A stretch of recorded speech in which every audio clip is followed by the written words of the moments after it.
শহরে আবির্ভাব হয়েছে নতুন এক সাইকো সিরিয়াল কিলারের, যার ডাকনাম বানানা কিলার। কারণ ভিকটিমদের মারার পর সে লাশের মুখে কলা রেখে যায়। আর মজার বিষয় হলো শুধুমাত্র বয়স্ক লোকেরাই তার টার্গেট। শহরে যখন সবাই আতঙ্কে আছে, কখন না তার সামনে সেই বানানা কিলার চলে আসে, তখন এই সাইকো কিলার থেকেও ভয়ানক আরো কয়েকটা নমুনা নিজেদের জীবনে রং তামাশায় ব্যস্ত। তবে এদের সবার দেখা হয় এক বাসে, আর এই বাসে ঘটে এমন এক ভয়ানক ঘটনা যে সবাই ফেসে যায় সেই সাইকো কিলারের সাথে।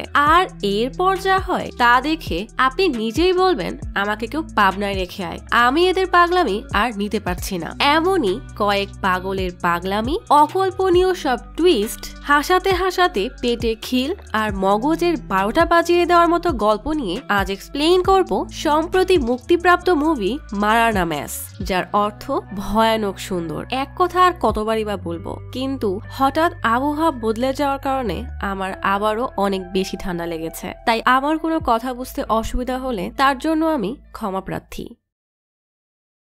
একটি আজব ঘটনা নামের এক ক্রাইম শোয়ের হোস্ট বলে 1990-এর শেষের দিকে ইন্স্যুরেন্স এজেন্ট কুমার, যাকে কলায় বিষ মিশিয়ে মারা হয়েছিল, সেই কেসে রয়েছে অকল্পনীয় কিছু টুইস্ট। কারণ কুমারের মৃত্যুর খবর পাওয়ার সাথে সাথেই তার স্ত্রী স্বামীর শোকে নিজেকে শেষ করে দেয়। তখন কুমারের ছেলের বয়স ছিল মাত্র 8 বছর। 8 বছর বয়সেই সেই মানসিক ট্রমা আর প্রতিশোধের আগুন নিয়ে বড় হতে হতে সেই বাচ্চার 25 বছর কেটে গেছে। আর এখন সবাই তাকে বানানা কিলার নামেই জানে। বানানা কিলারের কষ্টে ভরা গল্প তো শুনলেন, এবার চলেন গল্পের গভীরে ডুব দিয়ে আসি। গভীর রাত, রাবার বাগানের মাঝ দিয়ে লাল স্কুটিতে করে একটা লোক আসে। লোকটার মুখে রহস্যময় এক হাসি। স্কুটি থেকে নেমে এক প্যাকেট কলা হাতে বাগানের স্টোর হাউসে আসে। হাতের কাছে একটা ধারালো হাতুড়ি পেতেই সেটা তুলে এগোতে থাকে। সামনেই পোলের সাথে এক বৃদ্ধকে হাত বেঁধে দাঁড় করানো, তার মুখে সদ্য কাটা স্থান থেকে রক্ত পড়ছে।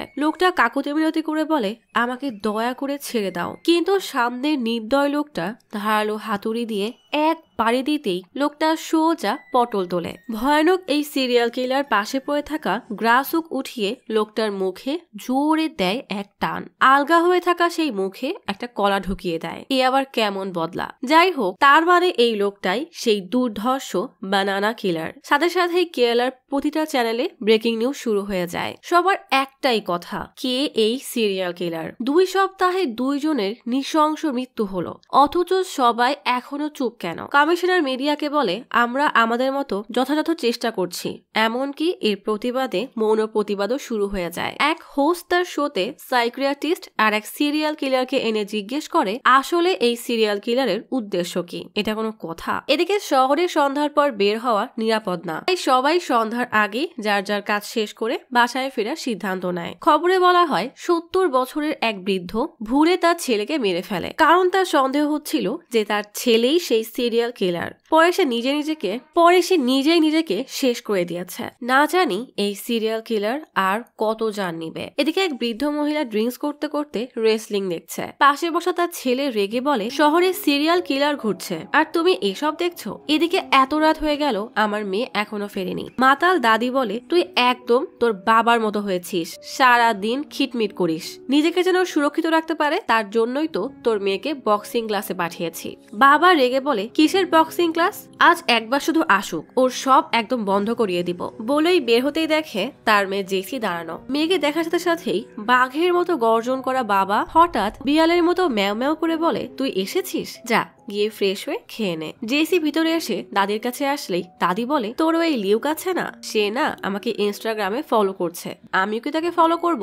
জেসি রেগে বলে, দাদি বয়স হয়েছে, অন্তত এখন তো নিজেকে সামলাও, আর আমি খুব জলদি তার সাথে ব্রেকআপ করব। এই মেলোড্রামার পরিবারের গল্প তো জানলেন, এবার চলেন দেখে আসি এই শহরের পুলিশ আর প্রশাসন কি করছে। হোম মিনিস্টার প্রেস ব্রিফিং এ আসতেই এক সাংবাদিক জিজ্ঞেস করে, শহরে বয়স্ক লোকদেরকে নির্মমভাবে হত্যা করা হচ্ছে, কয়েকদিন আগে আপনার 73 বছর বয়স হলো, তা আপনার কি ভয় করছে না? মিনিস্টার মুখে মুখে খুব সাহস দেখালেও কথা বলার সময় তোতলাতে থাকে। আরেক সাংবাদিক জিজ্ঞেস করে, 2টা নৃশংস খুন হলো আর পুলিশ এখনো বাবু সেজে বসে আছে? কমিশনার বলে, কে বলেছে আমরা বসে আছি? ডিওয়াইএসপি অজয় রামচন্দ্র এই কেসের দায়িত্ব নিয়েছে। ব্রিফিং শেষে সবাই অবাক হয়ে ভাবতে থাকে, এই অজয় রামচন্দ্র আবার কে? একজন এসে বলে, এই অজয় নাম করা অফিসার, সে এতটাই ভয়ানক যে একবার আমাকেও মেরেছিল। খুনখার অজয় তখন একটা ছোট শিকল ঘোরাতে ঘোরাতে চলে আসে সাইকিয়াট্রিস্টের কাছে। শহরে যার ভয়ে মানুষ কাঁপে সেই ডক্টরের চেম্বারে বসে বাচ্চাদের মতো কান্না করতে থাকে। অজয় বলে, সবাই আমাকে ছেড়ে চলে গেছে, আমি একদম একা হয়ে গিয়েছিলাম। তখন শুধু পাকরুই আমার সাথে ছিল। হঠাৎ সে হারিয়ে যাওয়ায় আমার আর কিছুই ভালো লাগছে না। ডক্টর বলে, আপনার আসল সমস্যা পাকরু না, বরং আপনার এক্স গার্লফ্রেন্ড। তার হঠাৎ চলে যাওয়া আপনি মানতে পারছেন না, তাই কাজে মন দিন, সময় মতো খাওয়া আর ঘুমের অভ্যাস করুন, ব্যাস আপনি সুস্থ হয়ে যাবেন। অজয় বলে, কাজে তো আর মন দিতে পারবো না, তবে পাকরুকে ঠিকই খুঁজে বের করব। বলেই পাকরুর গলার চেন নিয়ে বাইরে আসে। বাইরে তখন এক সাংবাদিক বলে, তদন্ত অফিসার অজয় কাজের প্রতি এতটাই সিরিয়াস যে সিরিয়াল কিলার ধরার আগেই তার বিষয়ে আইডিয়া নিতে সাইকিয়াট্রিস্টের সাথে কথা বলতে এসেছে। আসল ঘটনা কেউ অবশ্য জানে না। এসব শুনে অজয় জলদি সানগ্লাস পরে খুব ভাব নিয়ে বের হয়ে আসে। সবাই জিজ্ঞেস করে, পুলিশ এখন কি পদক্ষেপ নিবে? এই খবর আবার বানানা কিলার 2টা বৃদ্ধ লোকের মাঝে বসে দেখছে। অজয় বলে, আপনাদের কারো উপর সন্দেহ থাকলে আমাদেরকে জানাবেন। বানানা কিলার ভয়ে তাকায় যে কেউ তাকে সন্দেহ করছে নাকি, কিন্তু কেউ তাকে দেখছে না বুঝে স্বস্তির নিঃশ্বাস ফেলে। মানে চোরের মন পুলিশ পুলিশ আর কি। এদিকে আরেক এলাকায় সব এলাকাবাসী একটা বাসার দিকে দৌড়াতে দৌড়াতে বলছে, আমরা শিওর এই ছেলেই সেই বানানা কিলার। অফিসাররা ধীরে ধীরে বাসার চারিপাশ ঘিরে ফেলে। উৎসুক লোকজন তো সব ভিড় জমিয়ে হা করে তাকিয়ে আছে। যার জন্য এত প্রিপারেশন, সেই চাঙ্কু পাঙ্কু ছেলে তখন এসি রুমে জোরে গান চালিয়ে বডি বিল্ডিং এ ব্যস্ত।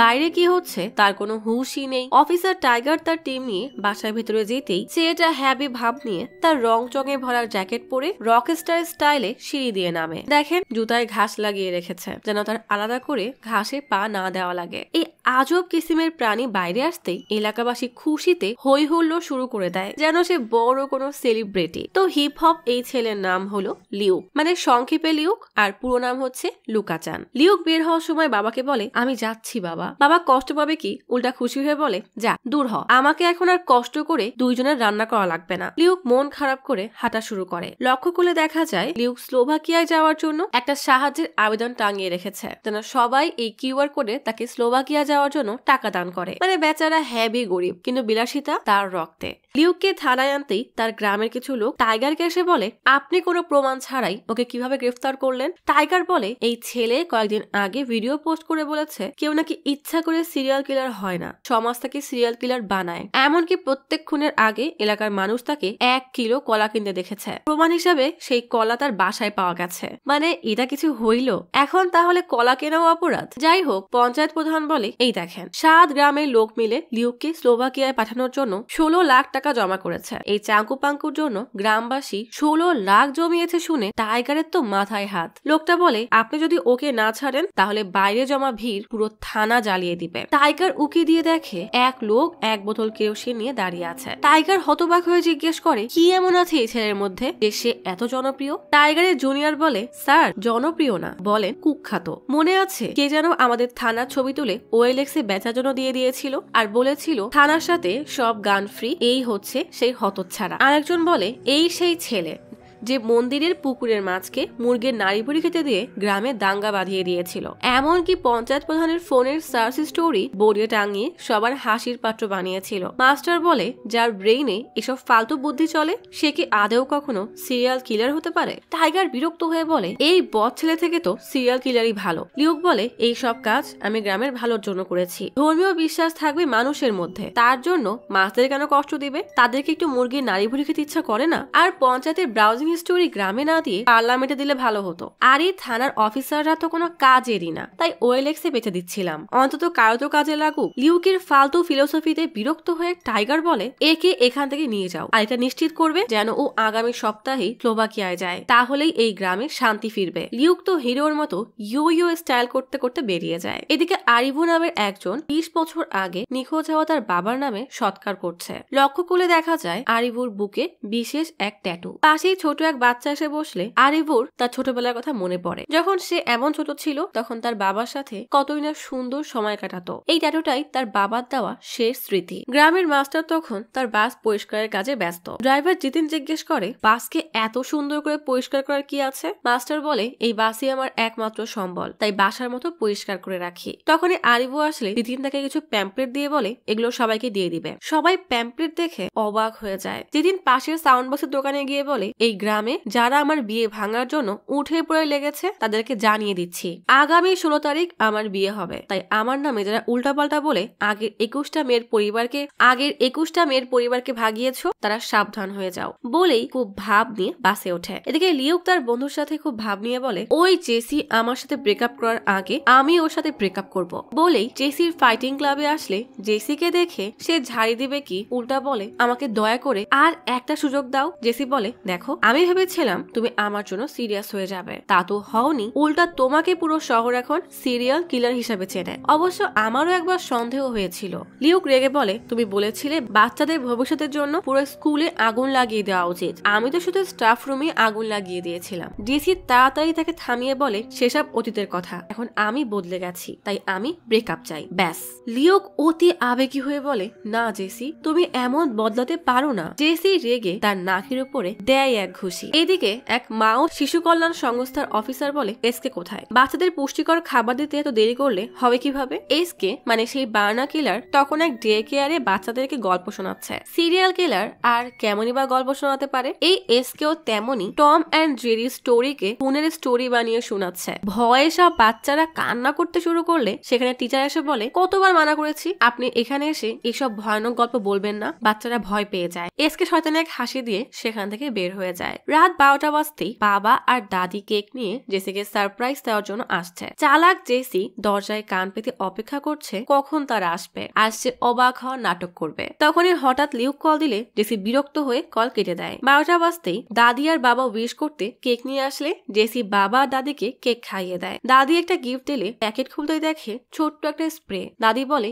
এটা হলো পেপার স্প্রে, বাইরে সিরিয়াল কিলার ঘুরছে, রাতে আচমকা কেউ তোর সামনে আসলেই এটা স্প্রে করে দিবে। লিউক আবার কল দিলে জেসি রেগে কল কেটে দেয়। লিউক তখন জেসিকে সারপ্রাইজ দেওয়ার জন্য বেলুন আর ফুল নিয়ে বাড়ির বাইরের গেটে দাঁড়িয়ে আছে। লিউক জানালা দিয়ে দেখে জেসি তার পরিবারের সাথে খুব মজায় আছে। জেসির জীবনে তার কোনো জায়গা নেই ভেবে লিউক বেচারা কষ্টে কষ্টিত হয়ে বেলুন উড়িয়ে দেয় আর ফুল রাস্তায় ফেলে বাইক দিয়ে সেই ফুলকে পিষে কান্না করতে করতে চলে যায়। উফ, কি কষ্টটাই না পেল। এদিকে এভারগ্রিন বৃদ্ধাশ্রমে সুমেশ তার বাবা কেশবকে রাখতে এসেছে। কেশব গোমরা মুখে পাশেই বসে আছে। এভারগ্রিন বৃদ্ধাশ্রমের প্রেসিডেন্ট জন কেশবকে জিজ্ঞেস করে, আপনি কি এখানে নিজের ইচ্ছা থাকতে এসেছেন? কেশব রেগে বলে, এরা আমাকেই আমার বাসা থেকে বের করে দিচ্ছে। সুমেশ অবাক হয়ে বলে, আমার তো লুধিয়ানিয়াতে ট্রান্সফার হয়েছে, এই জন্যই তোমাকে এখানে রেখে যাচ্ছি। কেশব রেগে বলে, কেন আমাকে তোমার সাথে নিয়ে যাচ্ছ না কেন? ছেলেকে উত্তর দেওয়ার সুযোগ না দিয়ে কেশব বলে, হ্যাঁ জানি তোমার স্ত্রী আমাকে নিতে মানা করেছে, তাই না? জন তাদের এক স্টাফকে বলে, ফ্যামিলির নতুন মেম্বারকে এখানকার সবার সাথে পরিচয় করিয়ে দাও। হঠাৎই ছেলের আর বাড়ির শোক ভুলে 32 পাটি দাঁত বের করে কেশব মেয়েটাকে জিজ্ঞেস করে, তোমার নাম কি লিলি নাকি? কথা বলতে বলতে ছেলেকে ভুলেই তার সাথে দেয় হাঁটা। সকল ফর্মালিটি শেষ করে সুমেশ জনকে বলে, পেমেন্ট করা হয়ে গেছে, আমার বাবার অ্যাজমার সমস্যা আছে বলেই বাবার ইনহেলার আর ওষুধের বাক্স জনকে দিয়ে বলে, কখন কখন দিতে হবে সব লেখা আছে। জন বলে, মনে হয় আপনার বাবা এখানে থাকতে চাচ্ছে না, তার সাথে জোর করা কি ঠিক হচ্ছে? আপনাদের মধ্যে কোনো কিছু সমস্যা থাকলে বলুন, আমি ঝামেলা মিটিয়ে দিচ্ছি। সুমেশ কিছু না বলেই হাঁটা দিলে জন বলে, বয়স হলে বাবা মা যে কত একাকিত্ব আর কষ্ট ভোগে, কত কষ্টে ভোগে তা তুমি এখন বুঝবে না। সুমেশ আর না পেরে বলে, কোনো বাবা যদি তারই ছেলের স্ত্রীর সাথে অসভ্য আচরণ করে তাকে আর কি বলার থাকে, আর তাকে আমি কিভাবে শুধরাবো? এই কথা শুনে বেচারা জন তো হতবাক হয়ে দাঁড়িয়ে থাকে। সুমেশ চলে গেলে জন পাশে তাকাতেই দেখে কেশব এসেই বৃদ্ধাশ্রমের মহিলাদের সাথে ফ্লার্ট করা শুরু করে দিয়েছে। মানে এই লোকের চরিত্রে হ্যাভি সমস্যা। আরিবু তার বাবার ছবিতে প্রদীপ জ্বালিয়ে প্রার্থনা করছে। অজয়ের কুকুর পাকরু রাস্তায় রাস্তায় ঘুরছে। এদিকে অজয় রাস্তায় রাস্তায় পাকরুর নিখোঁজের পোস্টার বিলি করছে। পোস্টারে লেখা, কুকুর খুঁজে পেলে 50,000 টাকা পুরস্কার দেওয়া হবে। শ্রীকুমার মানে এসকে তার অফিসে কাজে ব্যস্ত। অন্যদিকে বিখ্যাত সুইমার উমেশের ফেয়ারওয়েল দেওয়া হচ্ছে, মানে তাকে চার্চের কবরে দাফন করা হবে। লিউক পোস্টার হাতে সেই দলে যোগ দিয়েছে। রাতে বাসায় ফেরার সময় বাসে আরিভু জেসিকে বলে, তোমার দাদিকে অনেকদিন দেখিনি, দাদিকে আমার কথা বলবে কিন্তু। এদিকে বুইরা জিতিনের বিয়ে তোড় জোর চলছে। বুড়ো বয়সে বিয়ে হলে যা হয় আর কি। জেসি সন্ধ্যায় বাড়ি ফেরার জন্য সাইকেল নিতে গেলে দেখে কিছু বখাটে তার রাখা সাইকেলের পাশে একটা জায়গায় বসে ড্রিঙ্কস করছে। সে তখনই তার ব্যাগ থেকে পেপার স্প্রে বের করে ভয়ে ভয়ে তার সাইকেলের দিকে এগোতে থাকে, কিন্তু তারা তাদের মতোই ড্রিঙ্কসে ব্যস্ত। বেচারি স্প্রেটা ব্যবহার করতেই পারলো না, সেই কষ্টে মন খারাপ করে দেয় হাঁটা। মানে নতুন নতুন কিছু পেলে তা ব্যবহার না করে শান্তি হয় না, তাই আর কি। এদিকে লিউক ভয়েস মেসেজ দিয়ে জেসিকে বলে, তুমি যদি আমার কল রিসিভ না করো তাতে আমার কিচ্ছু যায় আসে না। বলেই পরক্ষণেই আবার জেসি চোখে কান্না শুরু করে। কখনো জেসিকে ব্লক করে, কখনো আনব্লক, কখনো গালি দেয়, তো কখনো বলে তোমাকে ছাড়া বাঁচবো না। মানে এ হলো আর এক সাইকো, যাকে বলে লাভার সাইকো। এদিকে পাকড়ু ঘুরতে ঘুরতে কেশাবের বৃদ্ধাশ্রমে ঢোকে। কেশাব তখন এক মহিলার সাথে বেঞ্চে বসে গল্পে ব্যস্ত। পাকড়ু সেখানে গিয়ে ঘিউ ঘিউ করলে কেশাব বিরক্ত হয়ে তাকে তাড়িয়ে দেয়। জেসি সাইকেল চালিয়ে যেতে যেতে হঠাৎ দেখে এক জায়গায় দেয়ালে লেখা লিউক লাভস জেসি। জেসি তো লজ্জায় একটা ইটের টুকরা নিয়ে নিজের নাম মুছতে শুরু করে। এদিকে লিউক স্লোভাকিয়ায় যাওয়ার খুশিতে ছোট এক কনসার্ট দেখে পাগলের মতো নাচছে। যেদিন তার হবু স্ত্রী প্রিয়ার ছবি গাড়ির স্টিয়ারিং এ লাগিয়ে লজ্জায় লাল হয়ে যাচ্ছে। এসকে একটা বাসা জানালা দিয়ে উকি দিয়ে দেখে এক অসুস্থ লোককে ঘিরে তার পরিবারের লোকজন দাঁড়িয়ে আছে। ফাদার বৃদ্ধ লোকটার শান্তির জন্য দোয়া করছে। গভীর রাতে এসকে সুযোগ বুঝে বৃদ্ধটাকে নিয়ে বেরিয়ে পড়ে। লোকটা জিজ্ঞেস করে, কে তুমি? এসকে শয়তানি এক হাসি দিয়ে বলে, আমি হলাম তোমার যমরাজ। পরের দিন সকালবেলা পুলিশ আর এলাকাবাসী সেই বৃদ্ধকে এক গাছের ডালে মৃত অবস্থায় বসে থাকতে দেখে। লোকটার মুখে একটা কলা রাখা। কারোর আর বুঝতে বাকি থাকে না এটা সেই বায়ানা কিলারের কাজ। পুলিশ এলাকাবাসীর সাহায্যে লাশ গাছের ডাল থেকে নামায়। এই নিয়ে 3 জনকে খুন করা হয়েছে, অথচ অজয় তার পাকড়ুকে খোঁজায় ব্যস্ত। এদিকে সরকার ঘোষণা দেয়, যে বা যারা সিরিয়াল কিলারকে জীবিত বা মৃত অবস্থায় খুঁজে আনবে তাকে 10 লক্ষ রুপি পুরস্কার দেওয়া হবে। এদিকে এসকে তার বোর্ডে কেশাবের ছবি বাঁধিয়ে তাকে তার নেক্সট টার্গেট বানায়। এদিকে এলাকার মেয়েরা লিউককে দেখে হাসতে হাসতে বলে, ওই দেখো আমাদের সিরিয়াল কিলার যাচ্ছে। আর এক বৃদ্ধ তো সাইকেল দিয়ে যেতে যেতে লিউককে বলে, তা সিরিয়াল কিলিং কেমন হচ্ছে? লিউক বিরক্ত হয়ে বলে, এরপর তো তোর পালা, বুড়ো কোথাকার। এসকে তার নেক্সট টার্গেট কেশাবের বাসায় লুকিয়ে লুকিয়ে ঢুকলে দেখে কেশাব সেখানে নেই। এদিকে কেশাব বৃদ্ধাশ্রমে এক হাতে ইনহেলার টানছে তো আর এক হাত দিয়ে স্মোক করছে। জেসি বক্সিং শেখায় ব্যস্ত, কিন্তু সে ঠিকভাবে ফাইট করতে পারছে না, কারণ সে এখনো তার স্প্রেটা সঠিক জায়গায় ব্যবহার করতে পারেনি। এসকে হন্যে হয়ে তার পরবর্তী টার্গেট কেশাবকে খুঁজছে। জিতিন তখন বিয়ের জন্য একটা পাঞ্জাবি কিনে আরিবুর সাথে বাস নিয়ে বের হয়। মানে এই এলিয়েন গুলো যার যার মতো তাদের জীবন কাটাচ্ছে। এসকে একটা বারে বসে কেশাবের ছবি দেখে হতাশ হয়ে ড্রিঙ্কস করছে, কারণ সে তাকে সারাদিন খুঁজেও কোথাও পায়নি। বৃদ্ধাশ্রমের সকালবেলা বৃদ্ধরা এক্সারসাইজে ব্যস্ত। কেশাব এক্সারসাইজের জন্য বের হলে পাকড়ু তার পিছু পিছু যেতে থাকে। পাকড়ু তার পিছু করতে থাকে। কেশাব বিরক্ত হয়ে পাকড়ুকে সরিয়ে দেয়, কিন্তু পাকড়ু তার পিছু ছাড়ে না। বিরক্ত হয়ে কেশাব জগিং শুরু করে দেয়। জগিং করতে করতে সকলের চোখ ফাঁকি দিয়ে দেয়াল টপকে বাইরে বের হয়। তাতে পাকড়ু লাফ দিয়ে বের হয়ে যায়। কেশাব তো প্রাণপণে ছুটছে, পাকড়ু তার পিছু পিছু দৌড়াচ্ছে। কেশাব বিরক্ত হয়ে পাকড়ুকে একটা পিকআপ ভ্যানের সাথে বেঁধে দৌড়াতে দৌড়াতে সেই বাড়ি ঢোকে, যেখানে এসকে তাকে মারার প্ল্যানিং এ ব্যস্ত। একেই বলে ভাগ্য। এসকে কেশাবের ছবির দিকে প্রচুর ঘৃণা নিয়ে তাকিয়ে বলে, কোথায় গিয়ে মরেছিস তুই কেশব? হঠাৎ কারো হাসির আওয়াজ পেয়ে ছবিটা সরাতেই দেখে এসকে টেবিলের অপর পাশে বসে কেশব জোরে জোরে হাসছে। এসকে তো অবাক হয়ে ছবির সাথে চেহারা মেলাতে থাকে। বেচারা নিজেও বুঝতে পারছে না এটা কিভাবে সম্ভব। এই যেন মেঘ না চাইতেই জল। এসকে জল দিয়ে মাস্ক পরে নেয়। কেশব চিৎকার করে জিজ্ঞেস করে, এখানে কি আদেও ড্রিঙ্কস পাওয়া যায় নাকি? এসকে দ্রুত 2 প্যাক অর্ডার করলে কেশব মহা আনন্দে ড্রিঙ্কস করতে থাকে। আর এদিকে এসকে অনলাইনে নম্বরা পুবান জাতের কলা অর্ডার করছে। মানে আজ এই চরিত্রহীন বুড়ার কপালে দুঃখ আছে। কেশব জিজ্ঞেস করে, কাউকে কল দিচ্ছ নাকি? আমাকে তো কেউ কলই দেয় না, আমি শুধু আমার ছেলের স্ত্রীকে একটু ছুঁয়েছিলাম। সে বিরক্ত হয়ে গেল, আমাকে বাসা থেকে বেরি করে দিল। এদিকে বাড়ির টিভিতে নারী নির্যাতন নিয়ে একটা টক শো চলছে। বিরক্ত হয়ে কেশব বলে, লাগবে না তোমার লেকচার, বলেই গ্লাসটার টিভির উপর ছুঁড়ে মারে। এসকে হতবাক হয়ে তাকিয়ে থাকে, এ কি বিপদ আসে তার ঘাড়ে পড়েছে। হঠাৎ বাড়ির লোক এসে কেশবকে থাপ্পড় মেরে তাকে বার থেকে বের করতে গেলে এসকে মারামারি থামাতে যায়। এক ওয়েটার উল্টা তাকেই মার দেয়। বিরক্ত হয়ে এসকে মাস্ক খুলে বলে, আরে আমি তো রেগুলার কাস্টমার, ক্ষতি হয়েছে আমি টাকা দিব। বলে কেশবকে নিয়ে বার থেকে বের হতে গেলে তার কলার ডেলিভারি চলে আসে। কলা নিয়ে তারা দুজন হাঁটতে শুরু করলে এসকে কিছু বুঝে ওঠার আগেই কেশব একটা দোকানের সামনে বমি করে দেয়। দোকানদার রেগে এসকে বলে, এসব পরিষ্কার করে তারপর এখান থেকে যাবে। এটা কোনো কথা? একজন সিরিয়াল কিলারকে এখন বমি পরিষ্কার করতে হবে? নিরুপায় হয়ে এসকে ঝাড়ু আর পানি দিয়ে ইয়াক ইয়াক বলে পরিষ্কার করতে থাকে। রাস্তার অপর পাশে বসে থাকা কেশব বলে, এই ছেলে ঠিকমতো পরিষ্কার করো। কাজ শেষে এসকে কেশবকে টানতে থাকলে কেশব কেশব বলে কোথায় নিয়ে যাচ্ছ? এসকে বলে একটা ভালো জায়গায় নিয়ে যাচ্ছি বলেই একটা স্কুটির উপরে বসিয়ে পাশের দোকানে গিয়ে দোকানদারকে বলে একটা লেবু সোডা দিন। পেছনে কেশব চুপচাপ বসে আছে দেখে এসকে দোকানদারকে জিজ্ঞেস করে ধারালো ব্লেড বা ছুরি আছে নাকি? দোকানদার বিরক্ত হয়ে বলে না নেই। এসকে পেছনে তাকাতেই দেখে বাইকের উপরে কেশব নেই। আশেপাশে তাকাতেই দেখে কেশব চলন্ত বাসে উঠে পালাচ্ছে। এইটা আসলে জিতিন আর আরিবুর বাস। কেশবকে দেখে আরিবু বলে আপনাকে কোথায় যেন দেখেছি। কেশব বলে কেন মনে নেই? তুমি আর আমি তো ছোটবেলায় একসাথে স্কুলে পড়েছি। বেচারা আরিবু থতমত খেয়ে চুপ করে থাকে। শিকার কি আর এভাবে হাতছাড়া করা যায়? তাই এসকে প্রাণপণে ছুটতে ছুটতে বলে আরে বাস থামাও। এত চিল্লা পাল্লা শুনে জিতিন বাস স্লো করতেই এসকে কোনো মতে বাসে ওঠে। এদিকে কেশব সিটের পাশে সিনিয়র সিটিজেন লেখা দেখে তার থেকেও বয়স্ক এক লোকের কলার ধরে টেনে উঠিয়ে বলে সিনিয়র সিটিজেনকে সম্মান করতে শিখো। লোকটি অসহায়ের মতো বলে আরে আমি কেন উঠবো? আমি তো আপনার থেকেও বয়স্ক। কে শোনে কার কথা? জিতিন তখন বাস চালাতে প্রিয়ার সাথে কথা বলছে।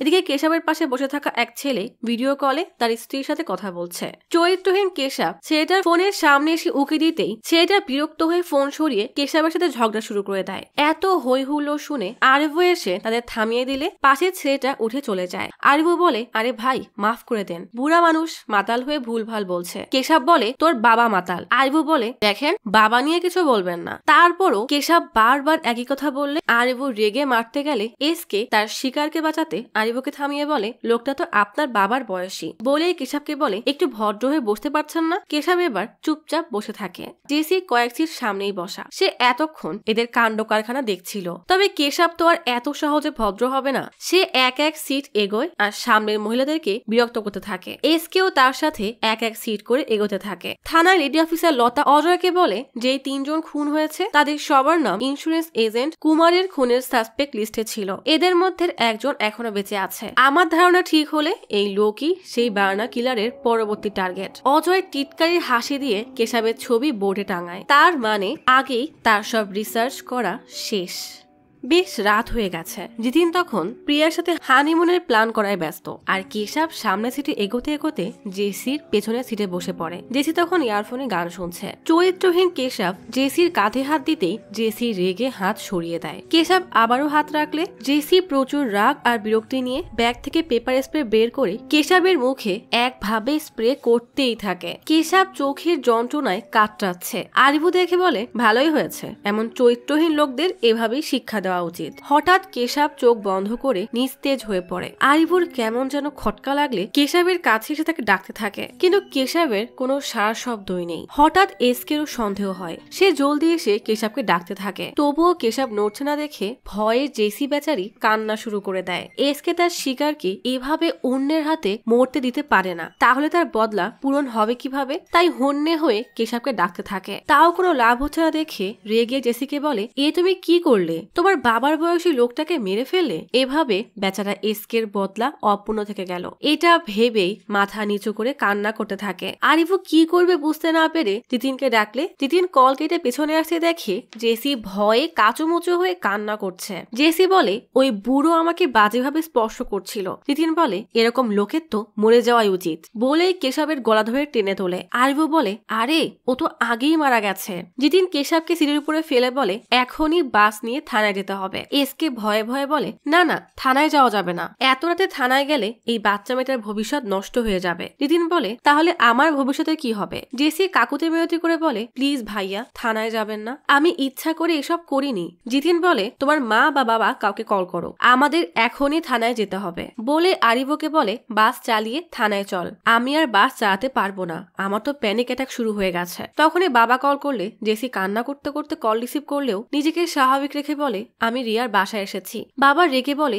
কতবার বলেছি কোথাও গেলে আমাকে বলে যেতে। দাদি বলে অনেক রাত হয়ে গেছে, আজ আর বাসায় আসতে হবে না, তোমার কাছে স্প্রেটা আছে না, যদি কেউ তোমাকে বিরক্ত করে তবে তার মুখে ছুঁড়ে মারবে, রিয়ার বাবা হলেও ছাড়বে না। এসব শুনে জিতিন বলে খুব ভালো ফ্যামিলি, তোমার দাদিও তোমার সাথেই জেলে যাবে। জিতিন রেগে আরিবুকে থানায় যাওয়ার জন্য বললে আরিবু বলে ভাই যাওয়ার দরকার নেই, আমরা এই মেয়েটাকে প্রতিদিনই দেখি, জেসি জেনে বুঝে কিছুই করেনি। এদিকে অজয় তার টিম নিয়ে কেশবের বৃদ্ধাশ্রম ওয়াশরুমে আসলে জন তাদেরকে কেশাবের রুমে নিয়ে আসে। বাইরে থেকে তালা খুলে দরজা খুলতেই অজয় দেখে কেশাব তার রুমে নেই। কেশাবের রুম সার্চ করলে কিছু মেয়ের ছবি আর উইড পাওয়া যায়। বেচারা জন তো আকাশ থেকে পড়ে, সে তো এসব কিছুই জানতো না। এদিকে বাসের সবাই কি যে করবে বুঝে উঠতে পারছে না। হঠাৎ জিতিন আরিবুকে বলে, চলো থানায় যাই, 16 ডিসেম্বর আমার বিয়ে, এসবের কারণে আমার বিয়েতে ঝামেলা হোক তা আমি চাই না। এসকে বলে, থানায় গেলে আমরা সবাই ফেসে যাব, আমি তো এই মেয়েটার কান্না একদমই সহ্য করতে পারছি না। জিতিন বলে, তাহলে এই লাশের কি হবে?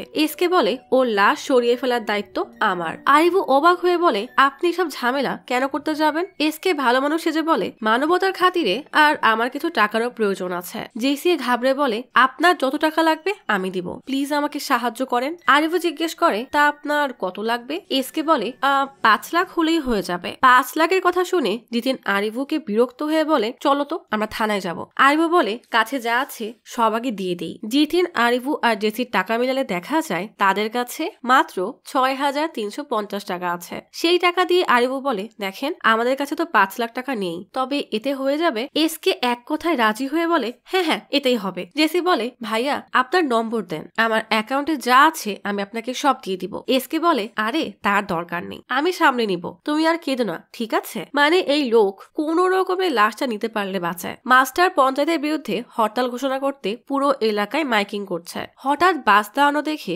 আরিবুকে কল দিয়ে জিজ্ঞেস করে, বাস থানার বাইরে দাঁড়িয়ে আছে কেন? সবাই ভয়ে ভয়ে বাসের জানালা দিয়ে বাইরে তাকিয়ে দেখে তারা আসলেই থানার সামনে দাঁড়িয়ে আছে। এটা কোনো কথা? যেখানে বাঘের ভয় সেখানেই সন্ধ্যা হয়ে গেছে। আরিবু কি বলবে ভেবে না পেয়ে বলে, আসলে বাস খারাপ হয়ে গেছে। মাস্টার বলে, বাস অনেক আগে এক্সপায়ার হয়ে গেছে, এটা যেন কেউ না জানতে পারে, সামনে কোথাও গিয়ে পার্ক করো। আরিবু কল কেটে দিদিনকে গাড়ি স্টার্ট করতে বলে। দিদিন এসকে জিজ্ঞেস করে, তুমি কোথায় নামবে? এসকে বলে, আমি কি লাশ নিয়ে থানার সামনে নামবো নাকি? সামনে নামিয়ে দাও। দিদিন বলে, সামনে তো ট্রাফিক পুলিশ থাকবে, এখন আমাকে শর্টকাটে যেতে হবে। আরিবু কৌতূহলী হয়ে এসকে কে জিজ্ঞেস করে, আপনি এই লাশের কি করবেন? এসকে ঘাবড়ে গেলে জিতিন উল্টা ধমক দিয়ে বলে, একে তো সাহায্য করছে, তার উপরে তো প্রশ্ন কেন করছিস? হুট করে জিতিন বাস থামালে এসকে দ্রুত লাশ নিয়ে নামতে চাইলে জিতিন বলে, সামনে দেখো। এসকে সামনে তাকাতে দেখে বিয়ের বরযাত্রী দাঁড়ানো। জিতিন বলে, দ্রুত সব দরজা জানালা বন্ধ করে দাও, কেউ যেন কেশাবের লাশ দেখতে না পারে। জিতিন ধীরে ধীরে বাস এগিয়ে নিলে সবাই বাসে উঠতে চায়। আরিবু বলে,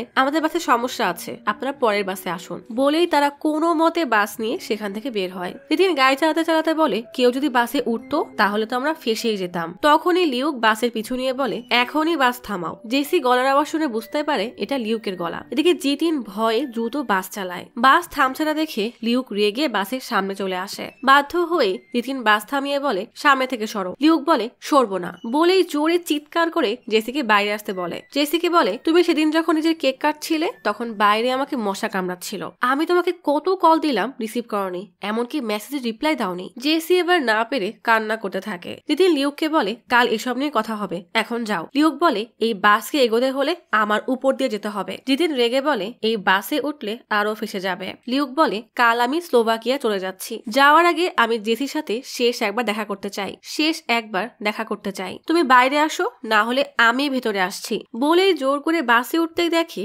জেসি কান্না করেই যাচ্ছে। এত হাউকাউ করা লিউক জেসি কিভাবে দেখে নরম সুরে বলে, আরে তুমি কাঁদছো কেন? তোমাকে কাঁদাতে এসব বলিনি, কেউ কি তোমাকে বিরক্ত করেছে? বলো কে সে? এরপর সে একে একে আরিবু আর জিতিনের দিকে দেখিয়ে বলে, এরা করেছে? জেসি বলে, না। এদিকে এসকে সুযোগ বুঝে কেশাবের লাশ নিয়ে কেটে পড়ার চেষ্টা করে। লিউক এসকের কলার ধরে টান দিয়ে বলে, তুমি আমার জেসির সাথে মিসবিহেভ করেছো তাই না? চলো এখনই থানায় চলো। এসকে বলে, না না না, আমি কিছুই করিনি। এদিকে জেসি লিউককে আটকানোর চেষ্টা করছে। লিউক সেসবে পাত্তা না দিয়ে এসকে বলে, আমি তোমাকে কোনোভাবেই যেতে দিব না। এসকে বলে, আমি তো আসলে এই মেয়েটাকে সাহায্য করছিলাম। লিউক আরো রেগে গেলে জেসি আর না পেরে লিউকের হাত ধরে বলে, আমি এই লোকটাকে মেরে ফেলেছি। এই কথা শুনে লিউকের মাথায় তো আকাশ ভেঙে পড়ে। লিউক কেশাবের দিকে তাকিয়ে দেখে যে সে আসলেই মারা গেছে। জেসি কান্না করতে করতে বলে, আমার ভুল হয়ে গেছে, এই লোক আমার কাঁধে হাত রেখেছিল। জিতিন বলে, এরপর জেসি রেগে ওই লোকটার উপর পেপার স্প্রে মারে আর লোকটা মারা যায়। আরিবু বলে, চিন্তা করো না, এই যে লোকটা সে এই বুড়োর লাশের দায়িত্ব নিয়েছে। এসকে নিশ্চিন্ত হয়ে লাশ নিয়ে বাইরে যাওয়ার জন্য রেডি হলে জিতিন এসকে বলে, এইসব সমাধান হয়ে গেলে 16 ডিসেম্বর আমার বিয়েতে কিন্তু অবশ্যই আসবে, মানে দুনিয়া জাহান নামে যাক, এই লোক আছে তার বিয়ে নিয়ে। এসকে সবার থেকে বিদায় নিয়ে চলে যেতে গেলে লিউক কি মনে করে যেন তার পথ আটকে সন্দেহের নজরে তাকিয়ে বলে, তোমার এই লাশের কি দরকার? এসকে বলে, আমি তো শুধু এই মেয়েটাকে সাহায্য করছি। লিউক সবাইকে বলে এই লোক যেহেতু এত বড় সমস্যা এত সহজে সমাধান করতে চাচ্ছে, তার মানে সে আরো বড় কোনো সমস্যা তৈরি করবে। আরিও বলে আরে না, সে তো আমাদের থেকে ৬,৩৫০ টাকা নিয়েছে। লিউক অবাক হয়ে বলে মাত্র ৬,০০০? সত্যি করে বলো তুমি কে আর কি কাজ করো? এসকে আমতা আমতা করে বলে আমি তো ড্রাগনের চাষ করি। লিউক বলে সত্যি করে বলো তুমি সিরিয়াল কিলার না তো? এসকে তো এবার ভয় পেয়ে যায়। লিউক বলে আমরা লাশ ওর হাতে কি করে দিতে পারি? পরে যদি লাশের সাথে কিছু করতে গিয়ে ধরা পড়ে তখন কি হবে? জিতিন বলে দেখো এসব বলে লাভ নেই, আমি বাস নিয়ে থানায় যাচ্ছি। জেসি নিজেকে বাঁচাতে খুন করেছে, কোনো সমস্যা হবে না।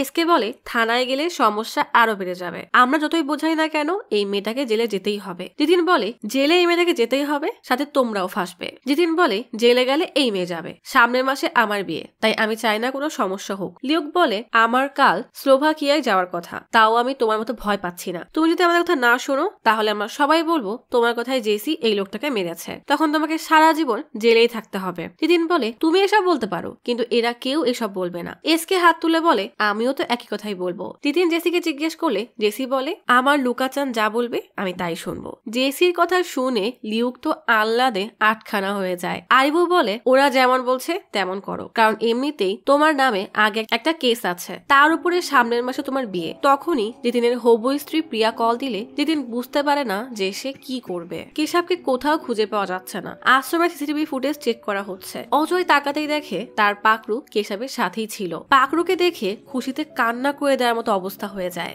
জন বলে সন্ধ্যা পর্যন্ত কুকুরটা ওখানেই ছিল, কেশব রোজ তাকে বিস্কুট খাওয়াতো। আমার মনে হয় কুকুরটাও কেশবের সাথেই গেছে। এদিকে বাসের পেছনে একটা গাড়ি আসতেই তারা চিৎকার করে বলে রাস্তার মাঝখান থেকে বাস ছড়াও। দেখা যায় পাকরু পেছনে সেই পিকআপের উপরে বসে আছে। জিতিন দ্রুত বাস চালাতে শুরু করে। লিউ জিজ্ঞেস করে কেউ কি জানে এই লোকটা কে? সে যেই হোক আমাদের খুব সাবধানে কাজটা করতে হবে। তখনই বাস চাকি খেলে লিউক সোজা জেসির পাশে বসে পড়ে। জিতিন বলে বাস চলতে থাকলে সমস্যা হবে, রাস্তায় সব জায়গায় লোক আছে, কেউ একবার উঠলেই আমরা ধরা পড়ে যাব। লিউক বলে গাড়ির সাইডে দাঁড় করালেও আরো সমস্যা। আরিও বলে যদি আমরা লাশের সাথে টায়ার বেঁধে নদীতে ফেলে দেই। লিউক বলে না না, যদি লাশ পাওয়া যায় তাহলে টায়ার দেখে পুলিশ বুঝে যাবে আর তোমরাই প্রাইম সাসপেক্ট হবে। জিতিন রেগে বলে শুধু ওই মেয়ে প্রাইম সাসপেক্ট হবে। লিউক বলে তোমরাও ওকে সাহায্য করার জন্য সাসপেক্ট লিস্টে থাকবে। এসকে বেশ সাহস করে বলে আমরা যদি ওই বানানা সিরিয়াল কিলারের মতো এই লোকের মুখে কলা ঢুকিয়ে মুখে আঁচড় দিয়ে কোথাও ঝুলিয়ে দেই তাহলে সব দোষ তো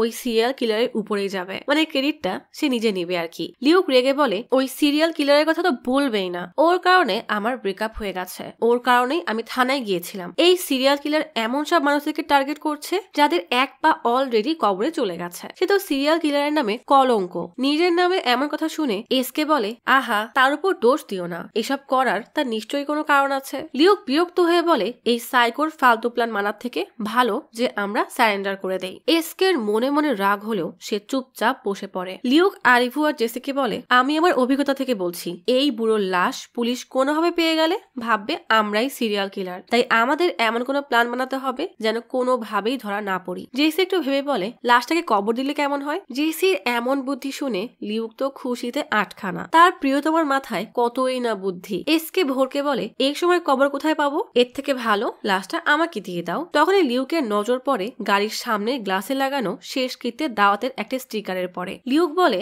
কবর দেওয়ার জায়গা পেয়ে গেছি। লিউক সবাইকে নিয়ে চার্চের পাশের কবরস্থানে চলে আসে, যেখানে সেই সাতারু আডিওসিকে কবর দেওয়া হয়েছিল। বাস থামাতে লিউক হিরোর মতো আর বাকিরা তার সাথে তার সাঙ্গপাঙ্গের মতো বেশ ভাব নিয়ে বাস থেকে নামে, যেন তারা মহান কোন মিশনে নেমেছে। এসকে তখনও কেশবের লাশের পাশে বসে আছে। লিউক আশেপাশে তাকিয়ে বলে আরে লাশটা কোথায়? সবাই পেছনে তাকাতেই দেখে এসকে কুরুপের লাশ উঠিয়ে আনছে। যদিও সে লাশ নিয়ে পালানোর প্ল্যানে ছিল, কিন্তু সবাইকে তার দিকে তাকাতে দেখে বলে আরে আমি তো লাশটা নিয়ে আসছি। সবাই লাশ নিয়ে চার্চের পেছনের রাস্তা দিয়ে কবরস্থানের কাছে আসে। একে একে সবাই মিলে দেওয়াল টপকে নিচে নামতে থাকে, কিন্তু কেশবের লাশ নামাতে গেলে সেটা হাত ফসকে যায়। প্রথমে সবাই ভয় পেলেও পরে দেখে কেশবের গেঞ্জি দেওয়ালের রডের সাথে আটকে আছে। লিউক বলে যা এই লোক তো আবার মরলো। যাই হোক সবাই সেই লাশটা নামাতে যাবে, ঠিক তখনই হঠাৎ একটা লাল আলো জ্বলে ওঠে। সবাই ভয়ে পেছনে তাকাতেই দেখে সাদা শাড়ি পরা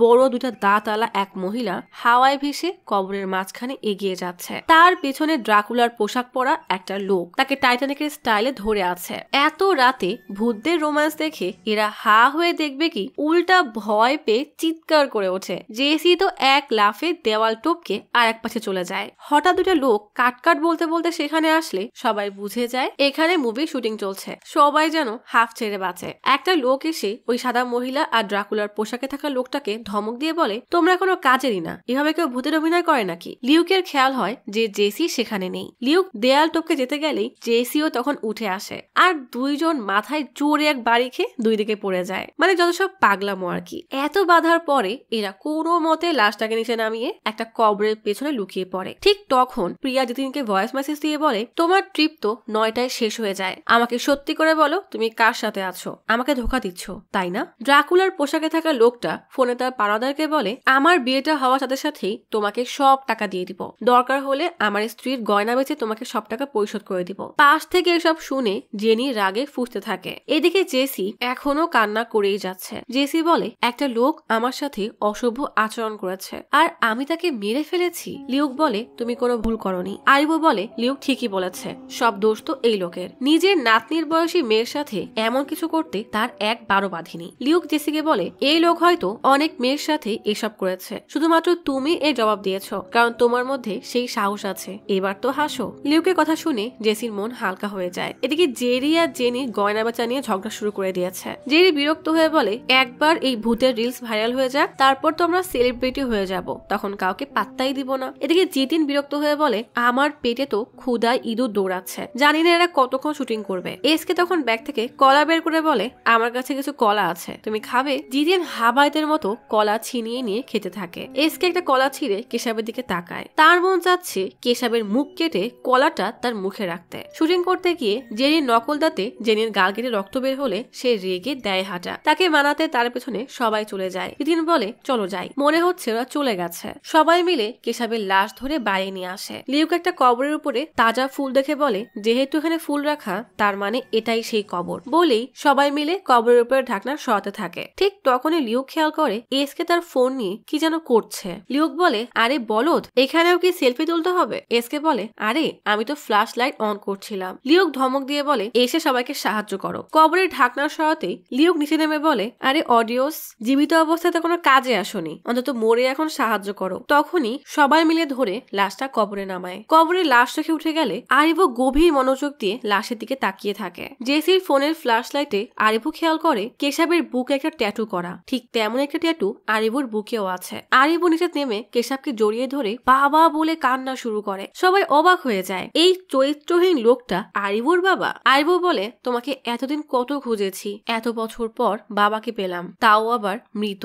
আরিভো লাশ উপরে উঠে নিয়ে আসে। বাবার চেহারা দেখে কান্না করতে করতে ছোটবেলার কথা মনে করে। বাবা মারা যাওয়ার পরে বাবা আর ছেলে শহরে এসেছিল। সেখানে এক মন্দিরের পুরোহিত বাবা আর ছেলেকে এই ট্যাটু করে দিয়ে বলে, এটা স্বপ্নে দেখেছিলাম, এই ট্যাটু আমি তোমাদের ছাড়া আর কাউকে দেইনি। দুজনের সমুদ্রের পাড়ে ঘুরতে গেলে ছোট্ট আরিভুর ভীষণ লাগে। বাবা পানি আনতে যায়, কিন্তু সেদিনের পরে আর ফিরে আসেনি। এরপর আজ বাবার সাথে দেখা। আরিভু বলে, আমি আমার বাবার গায়ে হাত তুলেছি, আমি ভালো ছেলে না। দিদি সান্ত্বনা দিয়ে বলে, ওই লোক আমাকে বাজেভাবে স্পর্শ করলেও আমি কখনো তাকে খারাপ নজরে দেখিনি। আরিভু শুনে খুশি হয়ে আবারও কান্না শুরু করে দেয়। লিউক এসকে কিছু ম্যাগাজিনের পেজ দেখিয়ে বলে, এগুলো তো প্রমাণ, এগুলোতেও আগুন দেব। এসকে ম্যাগাজিনটা তার কাছেই রেখে দেয়। লিউক কেশাবের কাছে থাকা সিগারেট নিয়ে টানতে শুরু করে। এইদিকে এক স্টাফ মাস্টারকে বলে, বাস তো এখনো আসলো না। মাস্টার ফোন বের করে লাইভ লোকেশন দেখে বলে, বাস চার্চের কাছে রাখা। ড্রাইভার জিতিনকে কল দিলে জিতিন বলে, বাস নষ্ট হয়ে গেছে, এখনই ঠিক করে আসছি। বাস সাজানো তো অনেক দেরি হয়ে যাবে বলে একজন বলে, অনেক দেরি হয়ে যাচ্ছে,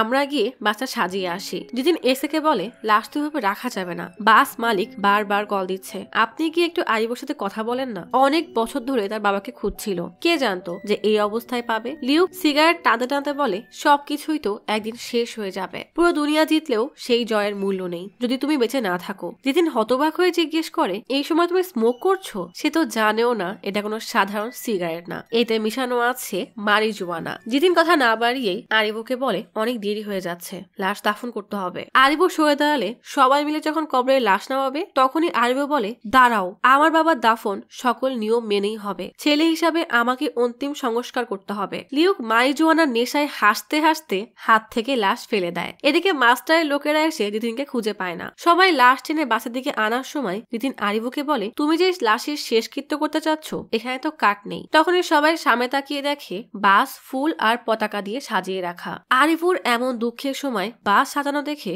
আরিফু দৌড়ে গিয়ে রেগে পতাকা ছুঁড়ে মারে। এসকে বলে বাসে হাত দিও না, সমস্যা হবে। আমার কাছে শহরে একটা প্লট আছে, তোমার বাবাকে সেখানে দাফন করতে পারি। লিউক বড়দের মতো দাঁত বের করে হেসে বলে আমি বুঝতে পারছি না তুমি আসলে কি চাও। প্রথমে ৬,০০০ টাকায় লাশ সরানোর কন্ট্রাক্ট নিলে, এখন আবার নিজের জমিতেই দাফন করতে চাচ্ছ। আরিফু জিজ্ঞেস করে আমরা এই বাসে বাবাকে নিয়ে যাব কিভাবে। তিতিন বলে এটা এখন এমপি অফিসারদের প্রোটেস্টের জন্য, কেউ এই গাড়িকে আটকানোর সাহস করবে না। আমি গাড়ি স্টার্ট দিচ্ছি, তুই বাবাকে নিয়ে আয়। গাড়ি স্টার্ট দিলেই প্রিয়া রেগে কল দিয়ে বলে তোমার ৫ মিনিট এখনো শেষ হয়নি, এখনই ভিডিও কল দাও। তিতিন পড়ে যায় ঝামেলায়। তিতিন বলে আমি এখন ঝামেলায় আছি, পরে কল দিব। পেছন থেকে জেসির ভয়েস শুনে প্রিয়া জিজ্ঞেস করে মিথ্যাবাদী, তুমি কোন মেয়ের সাথে আছো? এত বকর বকর শুনে তিতিন রেগে গালি দিয়ে কল কেটে দেয়। ডিস্কোতে নাচার সময় সুমেশের হোয়াটসঅ্যাপে একটা মেসেজ আসে। সুমেশ ওপেন করে দেখে তার বাবার মিসিং এর পোস্টার বানিয়ে পুলিশরা পাঠিয়েছে। সুমেশ ওয়াশরুমে গিয়ে কেয়ারটেকারকে কল দিয়ে বলে ১ সপ্তাহ বাবাকে দেখে রাখতে পারলে না। জন বলে পুলিশ নিজেদের সুবিধার জন্য এমন নাটক করছে। সুমেশ বলে আমার বাবা কিডন্যাপ হয়েছে, মিসিং না। জন বলে আমার জানার মতে সে নিজের ইচ্ছায় হারিয়ে গেছে। সুমেশ রেগে বলে আজ রাতের মধ্যে আমার বাবাকে চাই। বাধ্য হয়ে সুমেশ আর জন শহরের সব লেডিস হোস্টেলে গিয়ে কেশবকে খোঁজা শুরু করে, কিন্তু খোঁজ না পেয়ে জন বলে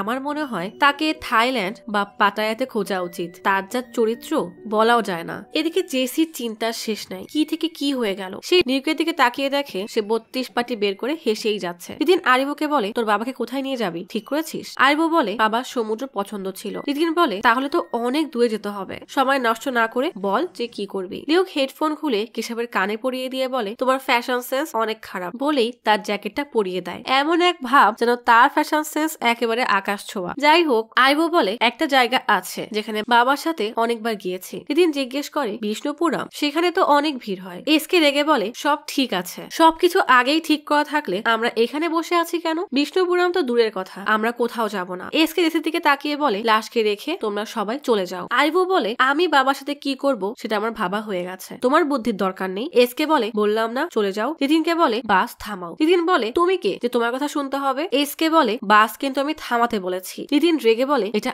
আমার বাস, কোথায় থামাবো আর কোথায় থামাবো না সেটা আমার ব্যাপার। লিউক বলে তুমি যেভাবে কথা বলছো তাতে মনে হচ্ছে তুমি সিরিয়াল কিলার যে কিনা মানুষকে কলা দিয়ে মারে। বলেই জোরে জোরে হাসতে থাকে। জেসি জিতিন সবাই হেসে দিলে এসকের এবার আত্মসম্মানে আঘাত লাগে। অপরদিকে অজয় পোস্টমর্টমের রিপোর্ট নিতে আসলে ডক্টর বলে আগের 3টা খুন যেমন নির্মম ভাবে করেছে তা এখনো পর্যন্ত অন্য কোনো কেসে দেখা যায়নি। এই সাইকো কিলার কখন কোথায় কি করবে কেউ জানে না। আমরা গল্পে যেমনটা পড়েছি বাস্তবে সে অনেক ভয়ানক একটা মানুষ। এদিকে এসকে তার ব্যাগ থেকে হাতুড়ি বের করেই বাসের মাঝখানে জোরে এক বাড়ি মারে। সবাই ভয় পেয়ে গেলে এসকে বলে ঠিকই বলেছ, আমি সিরিয়াল কিলার। লিউক বলে নাটক বন্ধ করো। কুমার রেগে লিউককে মারতে গেলে জিতিন ব্রেক করলেই এসকে মাথায় বাড়ি খেয়ে জিতিনের কাছে গিয়ে পড়ে। জিতিন ভয়ে ভয়ে বলে আমি কিছু করিনি, ওদিকে দেখো। কুমার সামনে দেখে অনেকগুলো বাচ্চা আর কয়েকজন টিচার। এসকে সাথে সাথেই লুকিয়ে পড়ে। একজন এসে বলে আমরা ত্রিপুরাম যাচ্ছিলাম, বাসটা নষ্ট হয়ে গেছে। তারা সবাই বাসে উঠে পড়ে। এসকে তাড়াতাড়ি মাস্ক পরে নেয়। বাচ্চারা সবাই বাসে উঠে গেলে এক টিচার এসকে দেখে বলে আপনি কোথায় যাচ্ছেন? কুমার মাস্ক খুলে বলে হেড অফিসে কাজ আছে। এক পিচ্চি এসকে বলে গল্প শোনান। ওই যে টম জেরিকে হাতুড়ি দিয়ে মারে, মানে এরা হলো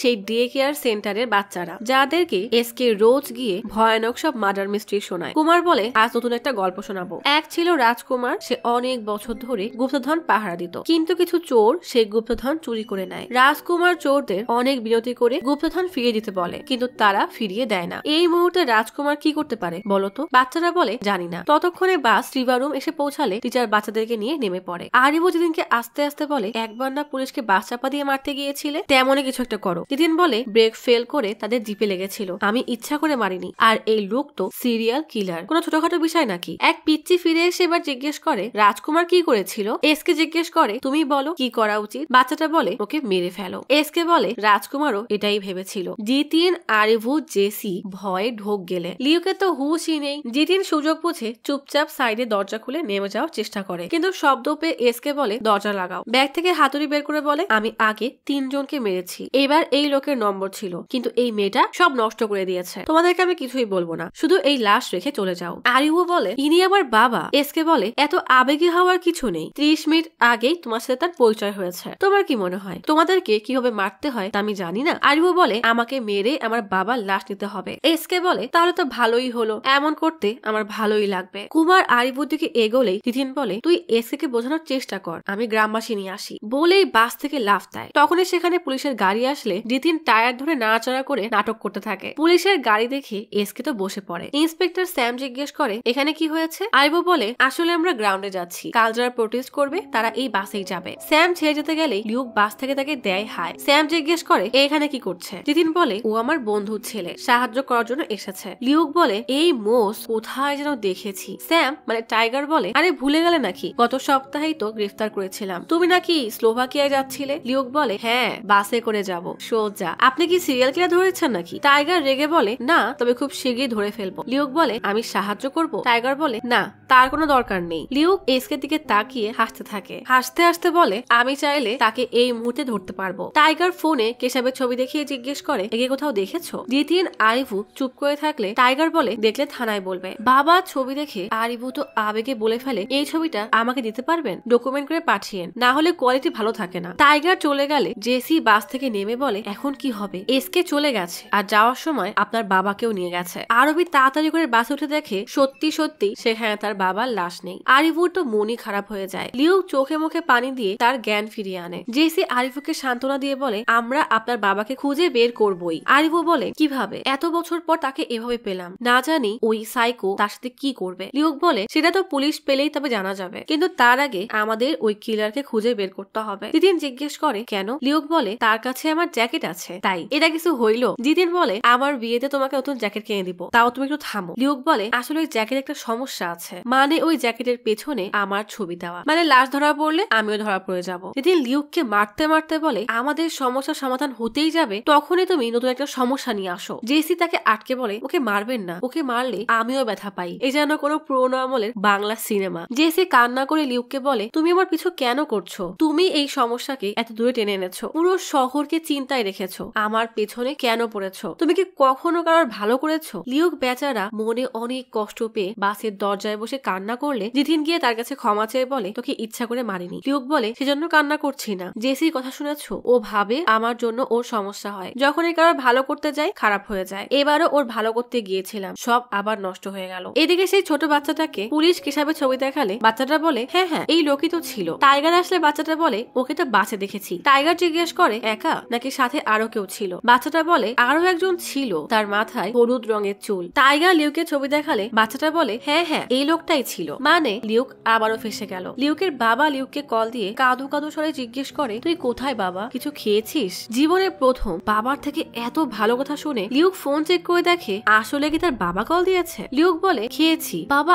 আবেগী হয়ে বলে আমি তোর পছন্দের খাবার রান্না করেছি, বাসায় আয় একসাথে খাবো, তুই আসবি তো। লিউক বলে আচ্ছা আসছি। কল কাটার পর লিউক তো পুরাই অবাক, বাবা তার নম্বর কোথায় পেল। কল কেটে লিউকের বাবা তাদের যত পানাদার আছে তাদের সবাইকে হিসাব দিয়ে বলে তোমাদের টাকা তোমরা কালই পেয়ে যাবে। সামনে পুলিশ দাঁড়ানো, মানে লিউকের বাবা 10 লাখ টাকার আশায় ছেলেকে ধরিয়ে দিচ্ছে। দেখেছেন টাকার কাছে ছেলেও কিছু না। যেদিন প্রিয়াকে কল দিলে প্রিয়া বলে তুমি হয়তো অনেক টেনশনে আছো, ফ্রি হয়ে কল দিও। মানে ফাইনালি প্রিয়া তার ভুল বুঝতে পেরেছে। এরপর সবাইকে এক জায়গায় ডেকে বলে যে করেই হোক আমাদের এই সমস্যা থেকে বের হতে হবে। লিউক বলে কিন্তু সে তো এতক্ষণে কোথায় না কোথায় চলে গেছে, তাকে কোথায় খুঁজবো। জিতিন বলে বেশি দূর যেতে পারিনি, আমরা চেষ্টা করলে খুঁজে বের করতে পারবো। তখন লিউকের এক বন্ধু লিউককে ভয়েস মেসেজ দিয়ে বলে তুই কোথায়, পুলিশ তোর বাসায় তোকে খুঁজছে, তুই নাকি সিরিয়াল কিলার। আরিভু ফোন চেক করে দেখে লিউককে সিরিয়াল কিলার বানিয়ে তার উপর 10 লাখ টাকার পুরস্কার ঘোষণা করা হয়েছে। লিউকের তো আর দুঃখের সীমা নেই, এসেছিল জেসিকে সাহায্য করতে, কিন্তু নিজেই সিরিয়াল কিলার হয়ে গেল। জিতিন বলে আমাদের এখানে বেশিক্ষণ থাকা ঠিক হবে না, পুলিশ যে কোনো সময় চলে আসতে পারে। লিউক বলে এখন আর কিছু করে লাভ নেই, পুলিশ আমাকে যেভাবেই হোক খুঁজে বের করবে, তোমরা যাও। জিতিন বলে যেখানেই যাই একসাথে যাব। লিউক বলে আমি ফেসে গেছি, আর কাউকে না কাউকে তো সারেন্ডার করতেই হবে। জেসি কান্না করে দিলে লিউক বলে তোমার সমস্যা শেষ হয়ে যাবে। জেসি বলে আমি তখন রাগের মাথায় সব বলে দিয়েছিলাম, আসলে তার মন থেকে বলিনি। লিউক জেসিকে সরিয়ে দিয়ে চলে যেতে বললে জিতিন আরিভু আর জেসি বাস নিয়ে চলে যায়। লিউক মন খারাপ করে বসে বসে পুলিশের আসার অপেক্ষা করছে। তখনই পাকরু সেখানে এসে লিউকের পাশে বসে ঘেউ ঘেউ শুরু করে। লিউক দেওয়ালে পাকরুর ওয়ান্টেড পোস্টার দেখে বলে তুমিও তো দেখি আমার মতোই সেলিব্রিটি, নিজেকে তো আর বাঁচাতে পারবো না, তোমাকেই সাহায্য করি বলেই পোস্টারের নম্বরে মানে অজয়ের নম্বরে কল দেয়। ট্রু কলারে DYSP লেখা দেখে লিউক ভাবে হয়তো কুকুর হারিয়ে লোকটা ডেসপারেট হয়ে নিজের নাম ডেসপারেট লিখে রেখেছে, মানে এই লোক এত বলো যে জানে না DYSP কি। অজয় কল রিসিভ করলে লিউক বলে আপনার কুকুর বাল্লিকুলুম বাস স্টপে আছে, এসে নিয়ে যান। অজয় বলে ওকে ধরে রাখো, আমি এখনই আসছি। লিউক কবিদের মতো বলে আহারে যদি তাকে ধরে রাখতে পারতাম। পুলিশের গাড়ি আসছে তো আমাকে যেতেই হবে। তখনই সেই ড্রাকুলার নাটক দল মাইক্রো নিয়ে এসে লিউকের সামনে ড্রোন উড়িয়ে শুটিং স্পট চেক করছে। লিউক কৌতূহলী হয়ে ক্যামেরা দেখে বলে, একটু ডানে ঘুরান তো, আমার এক বন্ধু হারিয়ে গেছে, তার মাথায় সমস্যা আছে। তারা ক্যামেরা ঘুরালে সিরিয়াল কিলারকে দেখতে পাওয়া যায়। লিউক কিভাবে কিলারকে ধরবে সেই চিন্তা করতে থাকে, আর নাটক দলও তাদের স্পটে রওনা দেয়। তখনই জেনি বলে, আমি এই ছেলেকে কোথাও দেখেছি। ফোনে পোস্টার দেখে বলে, এই তো সেই কিলার। লিউক জেসিকে কল দিয়ে বলে, কিলারের সন্ধান পেয়ে গেছি। কথা শেষ করার আগেই ড্রাকুলার মাইক্রো এসে লিউককে গাড়িতে জোর করে তুলে নেয়। পিছু পিছু পাকরু দৌড় দেয়। জেসি জিতিনকে বলে, লিউক কল দিয়েছিল, সে বলল কিলার নাকি পশ্চিমের দিকে যাচ্ছে। জিতিন বলে, ওদিকে তো পাহাড়। এদিকে অজয় এসকে কে দেখে জিজ্ঞেস করে, ছবির কুকুরকে দেখেছেন? এসকে বলে, না, আমি কোনো কুকুর দেখিনি। তখন কিন্তু সে ট্রলিতে করে লাশ লুকিয়ে রেখেছে। অজয় ঠিকই চলে যায়, তবে সে খেয়াল করে না যে ট্রলিতে কি আছে। মাস্টারের লোকেরা মাস্টারকে লিউকের ছবি দেখিয়ে বলে, লিউক সিরিয়াল কিলার, এটা মানতেই পারছি না, এত বছর ধরে ওকে চিনি। তখনই সামনের পথ দিয়ে মাইক্রো গেলে লিউক মাথা বের করে চিৎকার করে বলে, আমাকে বাঁচাও। মাস্টাররাও টাকার লোভে গাড়ি নিয়ে তাদের পিছু করা শুরু করে। মাস্টারের গাড়ির সামনে এসে দাঁড়ালে সবাই গাড়ি থেকে নামে। মাস্টার বলে, ও সিরিয়াল কিলার, ওকে আমরা ধরেছি। জেনি বলে, আমরা ধরেছি তাই টাকা আমরা নিব। এই নিয়ে মারামারি শুরু হয়ে গেলে লিউক সবাইকে শান্ত করতে বলে, আমি মাস্টারকে অনেক বছর ধরে চিনি, তাই আমি তাদের সাথেই যাব, কিন্তু যদি তোমরা আমাকে 2% দাও তাহলে আমি তোমাদের সাথে যাব। লিউককে নিয়ে দুই দলে টানাটানি শুরু হয়ে গেলে তখনই অজয় এসে সরিয়ে লিউককে ধরে বলে, সিরিয়াল কিলার, কি ভেবেছিস আমাকে? অজয় রামচন্দ্রকে ধোকা দিবি? লিউক বুঝে যায় যাকে সে কল দিয়েছিল সে আসলে ডিওয়াইএসপি, ডেসপারেট না। এদিকে ড্রাকুলার লোকজন অজয় যে পুলিশ তা জানতে পেরে বলে, আমরা ওকে 10টার সময় ধরেছি, এখনই টাকা দেন। মাস্টার বলে, আমি না থামালে ওরা ধরতেই পারতো না। সুযোগ বুঝে লিউক বলে, কে পুলিশ? এই লোকের ইউনিফর্ম কোথায়? এ তো মিথ্যা বলছে। এর মধ্যে মাস্টারের লোক হাতুড়ি নিয়ে অজয়ের উপরে হামলা করতে আসলে অজয় হিরো স্টাইলে দেয় একটা লাথি। শুরু হয়ে যায় লোবিদের সাথে অজয়ের মারামারি। লিউক পাকরুকে হাতুড়ি নিশানায় রেখে বলে, অনেক হয়েছে, এক পা যদি নড়ো তাহলে এই কুকুরকে মেরে ফেলবো। বলেই পাকরু আর মাস্টারের গাড়ি নিয়ে লিউক পালিয়ে যায়। এদিকে এসকে ময়লার স্তূপে কেশবকে নিয়ে তার কপালে আঁকানো শুরু করে। লিউক সেখানে এসে পাকরুকে বলে, তুমি গাড়িতেই থাকো, এখানে তো অনেক ভায়োলেন্স হবে, যা দেখলে তুমিও ভয় পেয়ে যাবে। লিউক ভাগারে এসে বেশ ভাব নিয়ে রেলিং পার হতে গেলেই উল্টে পড়ে যায়। তারপর মাথা নিচু করে ভাগারের ভেতরে এসে কিলারকে ডাকতে থাকে। এসকে কেশবের মুখে আঁকা শেষ হলে কলা হাতে নিলে লিউক বলে, বয়স্ক লোকদেরকে মেরে নিজেকে হিরো ভাবছো? তুমি তো একটা ফালতু কিলার, তোমার জন্য আমার জীবন নষ্ট হয়ে গেছে, সুযোগটা, আমার ভালোবাসা চলে গেছে, লোকে আমাকে নিয়ে কটু কথা বলছে। এসকে তো লেগে গেছে আতে ঘা, তাকে আবারও অপমান করা হচ্ছে। কলা ফেলে হাতুড়ি নিয়ে লিউকের সামনে আসে, কিন্তু লিউক সে তো ক্যারাটের কয়েকটা স্টেপ প্র্যাকটিস করে ওয়ার্ম আপ করে নেয়। কিন্তু এসকে হাতুড়ি নিয়ে ফুল স্পিডে দৌড়ে আসলে ভয়ে লিউকের অবস্থা খারাপ হলেও বেচারা ঠায় দাঁড়িয়ে থাকে। যাই হোক না কেন, হারা যাবে না, কারণ সে গল্পের হিরো। দুজনের মধ্যে হাড্ডাহাড্ডি লড়াই শুরু হয়ে যায়, কিন্তু লিউকই বেশি মাইর খায়। এক পর্যায়ে লিউক বাঁচতে ময়লার স্তূপের উপরে পালালে লিউক সেখানে একটা শিকল পায়। হাতে পেঁচিয়ে এসকে মারার উদ্দেশ্যে লাফ দিলেই শিকলের বাকি অংশ ময়লার মধ্যে আটকে উল্টে নিজেই পড়ে যায়। তাই লিউক এবার যা পেয়েছে তাই দিয়ে কিলারের গলা চেপে ধরে। এসকে হাতুড়ি দিয়ে লিউকের পিঠে অনবরত আঘাত করতে থাকলে ব্যথায় লিউক তাকে ছেড়ে দেয়। লিউকের পা চেপে ধরে তার মুখে দেয় এক বাড়ি। একটা ভাঙা চেয়ার দিয়ে বাড়ি মেরে আধমরা করে ফেলে। ক্রেনে একটা দড়ি ঝুলানো দেখে সেই দড়ি লিউকের গলায় পেঁচিয়ে অপর দিক থেকে তাকে টানতে থাকে। গলায় ফাঁস পড়ায় লিউকের তো প্রায় যায় অবস্থা হয়ে যায়। হঠাৎই এসকে খেয়াল করে সেই বাস ব্যারিকেড ভেঙে তাদের দিকেই আসছে। লিউককে যেখানে ঝুলানো আছে জিতিন এসে তার নিচেই বাস দাঁড় করালে লিউক বেচারা ঠাই পায়। আরিভু এসকের কাছে এসে বলে, আমার বাবা কোথায় বল। জেসি লিউককে নামানোর জন্য জানালা দিয়ে বাসের উপরে ওঠে। আরিভু কিলারের সাথে হাতাহাতি শুরু করলে দড়িতে ঢিল পড়ায় লিউক বাসের উপরে বসে পড়ে। জিতিন এসকে মারার জন্য রড নিয়ে নামে। জেসি লিউকের গলা থেকে দড়ি খুলে রক্ত দেখে বলে, ইস, আমার জানুকে মেরে রক্তাক্ত করে দিয়েছে ওই শয়তানটা। মানে ভালোবাসা একদম উতলে পড়ছে। এদিকে কুমার জিতিনকে মেরে শুয়ে দিলে আরিভু তার বাবার লাশের কাছে যাচ্ছে দেখে এসকে তাকে সেই রড দিয়ে জোরে জোরে মারতেই আছে। জেসির তো এবার প্রচুর রাগ হয়ে যায়। দ্রুত বাস থেকে নেমে এসকে পেছনে এমন এক স্টাইল নিয়ে দাঁড়ায় যেন আজ সে এসকে কে একদম জানেই মেরে ফেলবে। এসকে রড দিয়ে বাড়ি মারতে গেলে জেসি সেই রড ধরে এসকে কে মারবে কি নিজের ক্ষমতা দেখাতে আর এক হাত দিয়ে রডে এক বাড়ি দেয়। রড ভাঙবে কি উল্টা ভাব দেখাতে গিয়ে এত জোরে ব্যথা পায় যে বেচারি মুখ চেপেই দাঁড়িয়ে থাকে। এটাই হলো বক্সিং ক্লাসে ফাঁকি দেওয়ার ফল। এসকে এবার সেই রড জেসির কাঁধে রেখে অন্য গালে জোরে জোরে চড় মারতে মারতে একদম রক্তই বের করে ফেলে। জেসিকে মার খেতে দেখে তার হিরো পাশ থেকে লাফিয়ে নামে। হঠাৎ জেসির মুখে ভয়ানক এক হাসি ফুটে ওঠে। সাথে সাথেই জেসি পকেট থেকে দাদির দেওয়া সেই স্প্রে বের করে এসকের মুখের উপরে মারে। সাথে সাথে এসকের চোখ মুখ জ্বলতে শুরু করে। তখনই লিউক এসে এক লাথি দিয়ে এসকে ফেলে দিয়ে জেসির দিকে তাক তাকিয়ে এমন ভাব নেয় যেন সে খুব উদ্ধার করে ফেলেছে। যাই হোক, জিতিন এই সাইকোকে বেঁধে সেই ডাম্পিং এর মধ্যেই রেখে দেয়। লিউক তার পকেট থেকে ফোন নিয়ে বলে প্রমাণ হিসাবেই থাকলো বলেই এসকের পকেট থেকে গোলাপ নিয়ে জেসিকে দিয়ে বলে বিয়ে করবে আমাকে। জেসি বলে যা ভাগ বলেই হেসে ফুলটা নিয়ে নেয়। জিতিন দেখে আরিভু এখনো তার বাবার লাশের দিকে তাকিয়ে আছে। জিতিন বলে এখানে বেশিক্ষণ থাকলে ফেসে যাব, পুলিশ যখন তখন চলে আসবে। আরিভু কিভাবে দেখে দয়ার সাগর লিউক বলে তোমার বাবার অন্তিম সংস্কার এখানে করলে হবে। আরিভু ছলছল চোখে কোন রকমের মাথা নাড়ায়। ব্যাস, সাথে সাথেই সবাই ডাম্পিং থেকে ছোট ছোট কাঠের বাক্স আর তক্তা নিয়ে চিতা সাজায়। আরিভু ডাম্পিং এর কলেই বাবাকে গোসল করায় আর নিজেও গোসল করে। জিতিন বাস থেকে ফুলের মালা আর নিজের জন্য কেনা নতুন পাঞ্জাবি এনে লাশকে পরিয়ে দেয়। লিউক এসকের ব্যাগ থেকে কলা নিয়ে তাতে ধূপকাঠি লাগিয়ে দেয়। সবাই আস্তে আস্তে তক্তা দিয়ে সাজিয়ে চিতা পূর্ণ করে।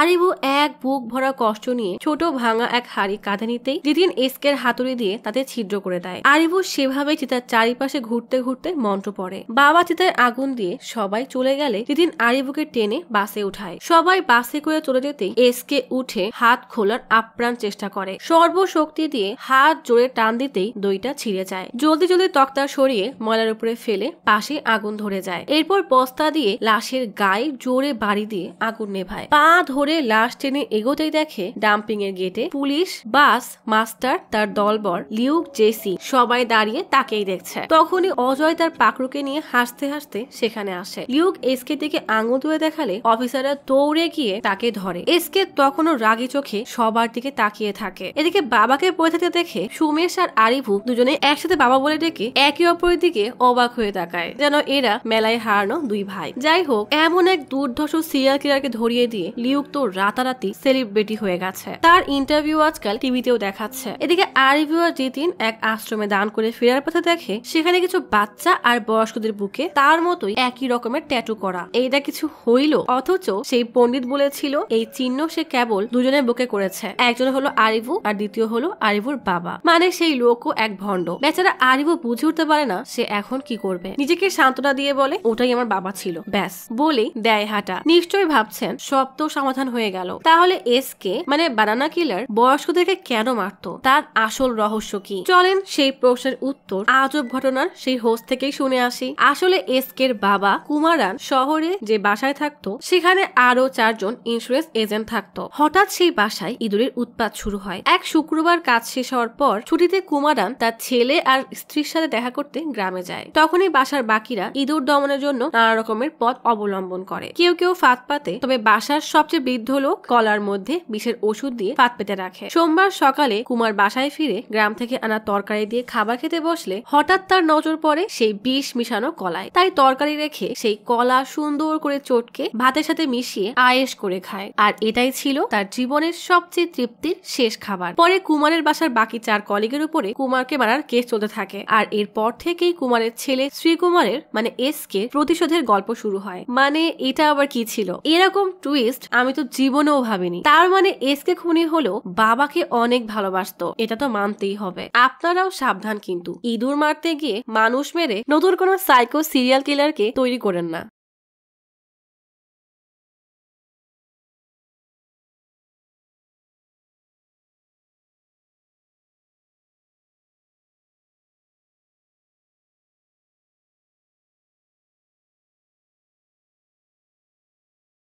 আজ তাহলে এখানেই চলে যাচ্ছি।